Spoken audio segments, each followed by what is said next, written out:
High guys, welcome back to my channel Poornima's kitchen and ब्लॉगमध्ये तुम्हा सगळ्यांचं मनपूर्वक स्वागत आहे। कशा आहात तुम्ही? मी पण एकदम मस्त आहे। तर आज बनवूयात आपण छान असा गोड गोड रवा। मी घेतली कढई, कढईमध्ये टाकले छान असं घरगुती तूप, त्याच्यात घातले बारीक रवा।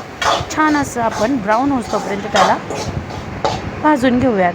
त्याच्यानंतर मी घेतली थोडीशी साखर, त्याच्यामध्ये मी टाकणार आहे इलायची। त्याला चांगलं पिसून घ्यायचं आहे, म्हणजे फ्लेवर चांगला येतो आणि इलायचीचे तुकडे आपल्या तोंडात येत नाही।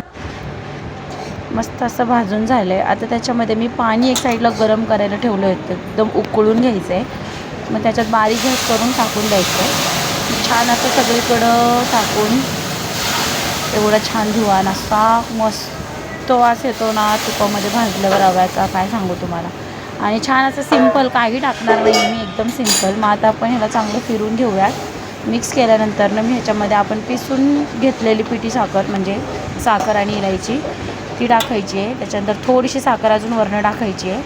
मस्त असं मिक्स करून घ्यायचं आहे आणि छान असा खमंग, गोड, सुंदर आणि एकदम छान असा रवा म्हणजे शिरा आपला बनून रेडी होतो। ह्याच्यामध्ये तुम्हाला टाकायचे असेल तर काजू बदाम सगळे टाकू शकता, पण मी नाही टाकलं। मी सिंपल असं बनवलं आहे सकाळी नाश्त्यासाठी।